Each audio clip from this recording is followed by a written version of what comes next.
आए हुए हैं ऑटोमेटिक फीडर के अपने तमाम तोतों के लिए, कबूतर के लिए, और यहाँ बड़े वाले बर्तन लगाए हुए हैं दाने के लिए।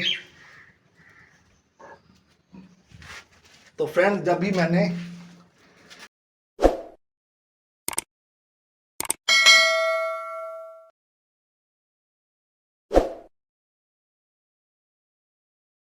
औज़ुबिल्लाहि मिनश्शैतानिर्रजीम बिस्मिल्लाहिर्रहमानिर्रहीम। अस्सलाम वालेकुम फ्रेंड्स।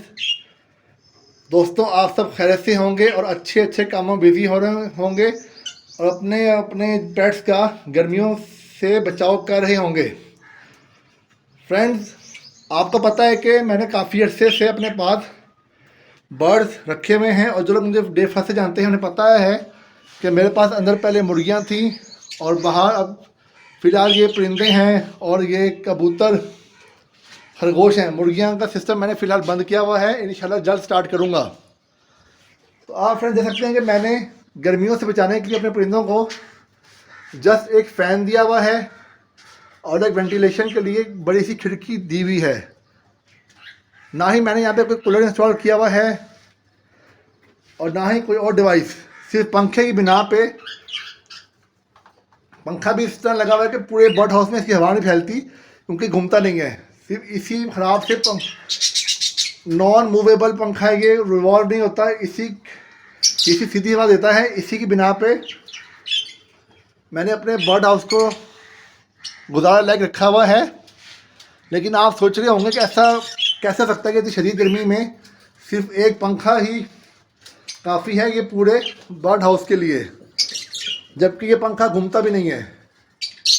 तो फ्रेंड, इसका एक सीक्रेट है जो मैंने इस साल पहली बार अपनाया है। वो सीक्रेट क्या है वो मैं आपको बताता हूँ।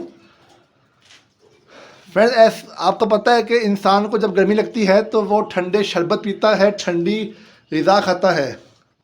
जैसे कि हम लोग पेप्सी, कोला या गोरमे, ETC वगैरह पीते हैं, या जामुन शीरी का शरबत पीते हैं, बादाम का शरबत पीते हैं, ठंडे फल फ्रूट खाते हैं जिनकी तासीर ठंडी होती है। तो इसी तरह फ्रेंड्स, परिंदों के भी चंद दाने बाज़ार से मिलते हैं जो तासीर में ठंडे होते हैं।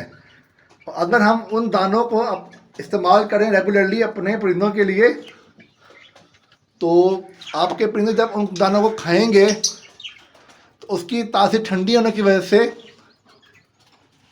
कम ठंडी जगह पे भी आपके परिंदे अपने आप को सरवाइव करवा लेंगे। अब आप सोच रहे होंगे कि वो ऐसे कौन से ग्रेन्स हैं, कौन से दाने हैं जो आपको नहीं पता और मुझे पता है और मैं इस्तेमाल करवा रहा हूँ, और सिर्फ उन दानों की बिना पे मेरे बर्ड्स हेल्दी रह रहे हैं और गर्मी में सर्वाइव कर रहे हैं। तो चलें फ्रेंड्स, मैं आपको दिखाता हूँ। फ्रेंड्स, ये शॉपर के अंदर आपको वाइट कलर के और रेड कलर के दाने नज़र आ रहे होंगे। तो फ्रेंड्स, ये जो रेड कलर का दाना है इसे हम कहते हैं सरसों का बीज, और जो डार्क वाइट कलर के जो दाने हैं उन्हें हम कहते हैं भंग का बीज। दोस्तों, ये जो आप मेरे हाथ में देख सकते हैं लाइट ग्रीन कलर के दाने, बीज, इन्हें हम कहते हैं भंग के बीज। और जो शॉपर में आपको तादाद ज़्यादा में नज़र आ रहे हैं छोटे छोटे रेड कलर के, लाइट रेड कलर के, या कह लें राइट हल्के लाल काले रंग के बीज, इन्हें कहते हैं सरसों का बीज।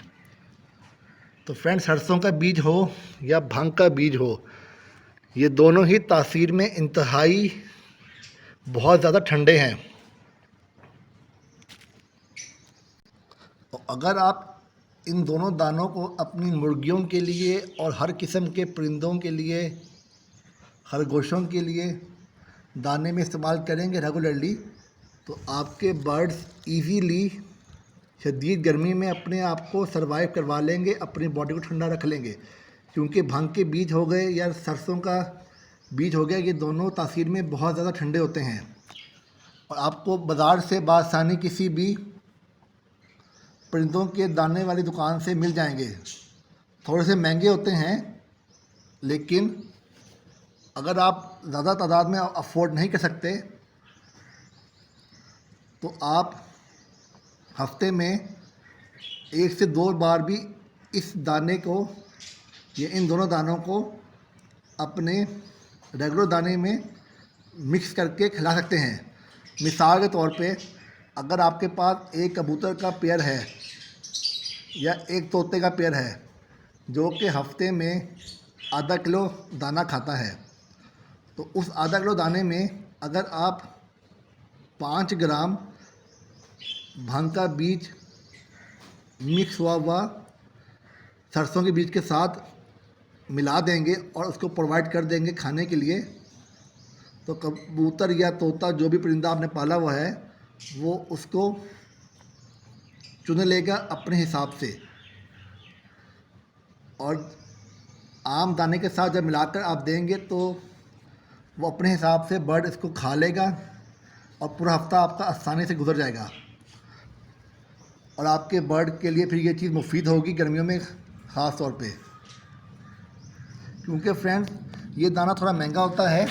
अगर आप अफोर्ड कर सकते हैं तो बेशक आप डेली जो दाना डालते हैं उसमें थोड़ा सा मिक्स करके दे दें। अगर आप डेली अफोर्ड नहीं कर सकते इस महंगे दाने को, तो आप, मैंने बताया अभी आपको पिछली लाइन में कि हफ्ते में एक बार आधा किलो दाने में 5 ग्राम मिक्स करके अच्छी तरह अपने बर्ड को दे दें, तो वो खुद ही इसमें एडजस्टमेंट कर लेगा अपने हिसाब से वो बर्ड।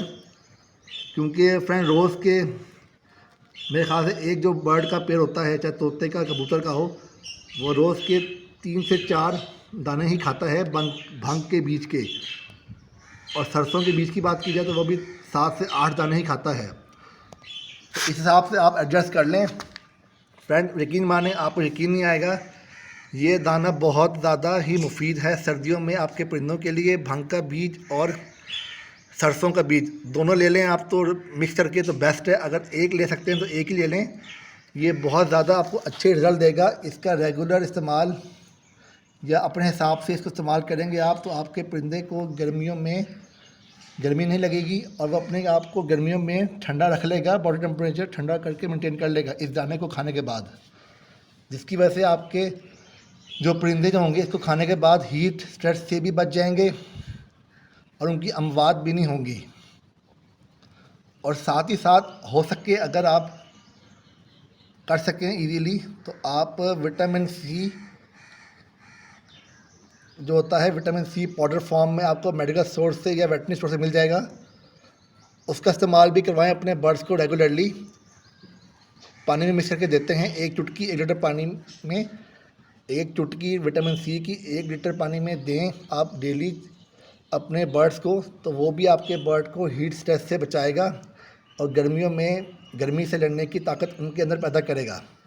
फ्रेंड्स आप देख सकते हैं कि मैंने ये बर्तन लगाए हुए हैं ऑटोमेटिक फीडर के, अपने तमाम तोतों के लिए, कबूतर के लिए, और यहाँ बड़े वाले बर्तन लगाए हुए हैं दाने के लिए। तो फ्रेंड्स जब भी मैंने इनके अंदर दाना बदलना होता है, दाना ये 3 से 4 दिन में खाली कर देता है मेरा ये पैकेज, तो जब भी मैंने इसके अंदर फ्रेश दाना डालना होता है तो मैं इसके अंदर 1 से 2 चुटकी सरसों के बीज की मिलाकर डाल देता हूँ इस बॉक्स के अंदर।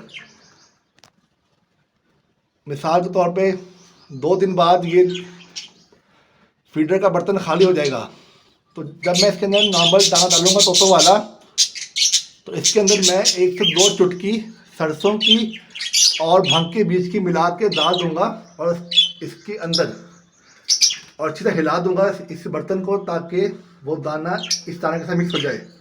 फिर थोड़ा थोड़ा करके वो आपके परिंदे खुद ही खा लेंगे। तो फ्रेंड आप लोग भी ये चीज़ अपनाएं, क्योंकि हर बंदा कूलर पंखा नहीं लगा सकता अपने बर्ड हाउस में। तो अगर आपके बर्ड का दाना जो मैंने बताया है सरसों का बीज और भांग के बीज मिलाकर दें, ये बहुत ठंडे हैं, बर्ड्स के दाने ठंडे हैं आपके, तो आपके बर्ड वगैरह बीमार नहीं होंगे। कुछ फ्रेंड्स ये कुछ सीक्रेट टिप्स होती हैं जो आपको हर कोई नहीं बताएगा। मेरी कोशिश थी कि आपको नई चीज़ बताऊं। मैं भी ऐसे ही करता हूं, आपके सामने ही है कि एक पंखा मैं चला देता हूं बस। बाकी दाने में मैं डालता हूँ भंग के बीज और सरसों के बीज। तो आप लोग भी इसी चीज़ को फॉलो करें और इंशाल्लाह आपके बर्ड भी गर्मियों में बीमार नहीं होंगे, मरेंगे नहीं, अपने अंदर कुव्वत पैदा कर लेंगे इस सरसों के और भंग के बीज को खाने के बाद, हीट स्ट्रेस से बचा लेंगे अपने आप को। उम्मीद है फ्रेंड्स आपको ये मेरी वीडियो, ये एक छोटा सा व्लॉग वीडियो था या इन्फॉर्मेटिव व्लॉग कह सकते हैं आप, आपको अच्छा लगा होगा। अच्छा लगा तो कमेंट में बताएं, कुछ नया सीखने को मिला है तब भी कमेंट में बताएं, और मेरे इस चैनल को लाइक, सब्सक्राइब और शेयर करें दोस्तों के साथ, फैमिली के साथ। और मेरा न्यू चैनल जो मैंने एक बनाया है नावल स्क्रीविंग के नाम से, उसके अंदर आपको उर्दू नावल सुनने को मिलेगा, उसको भी सब्सक्राइब करें, डिस्क्रिप्शन में उसका लिंक मिल जाएगा आपको। बाकी अपने घर वालों का, अपने पेट्स का ख्याल रखें, गर्मी से बचाएं, अच्छे कामों में बिजी रहें और मुझे दुआ में याद रखें। अल्लाह हाफिज़।